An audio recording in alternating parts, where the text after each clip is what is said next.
How can you be genius without being dumb at some point in your life? So I don't see dumbness as something problematic because I think it could be a beginning of that genius that is hidden somewhere in those 10% that is not being looked at right now. There is a possibility of finding geniuses by looking at things that we call dumb, that people do. And it's like reprogramming our mind or rewiring our mind into seeing things that naturally we are not looking at it. So if there's a difference in my view, if I try to win something versus if I try to be number one, I can be number two and I can still be the winner because I broke my own record. So am I defining winning through the position of me being at number one, or I'm defining winning through my own besting every single time? So let's put this idea into this theory that we were talking about just now of winning and number one. If we don't try to defeat our competition, but we try to match the pace, we are moving fast for the world, but for to both of us, we would be stationary.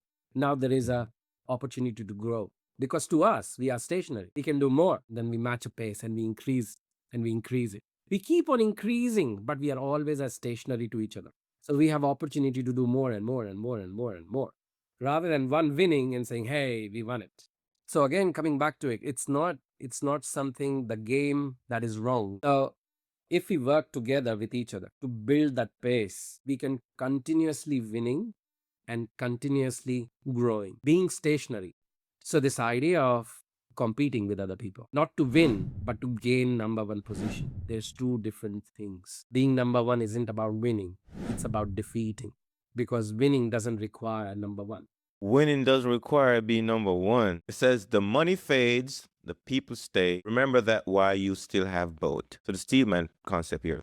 The richest man in history sat down at 70 to write his memoir. First chapter, first sentence, the memories were people. At the end, what becomes noise, relationship are the signal.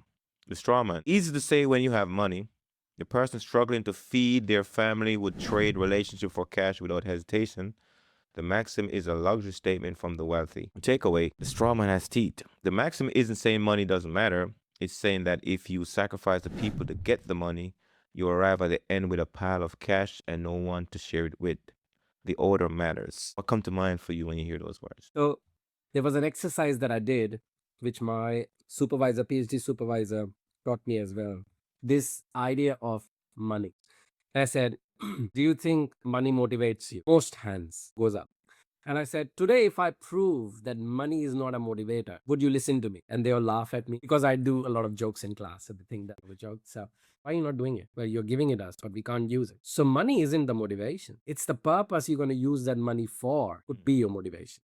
But I'm saying money is a medium to achieve what you want to achieve because that's the currency of society these days for transaction. So the other thing, this aspect of money and this point of reference to it is challenging in my head because if we keep money at the center of our discussion, that our discussion only revolves around money, then we don't know any better. Point is, I used an AI and I said, if I want 1 million today and I put that $1 million in my bank with no interest on it, just back. What will be the value of my $1 million when I turn 60 after 17 years? And he said $762,000. So I said, what about $238,000? Well, that's the value of $1 million today versus the value after 17 years.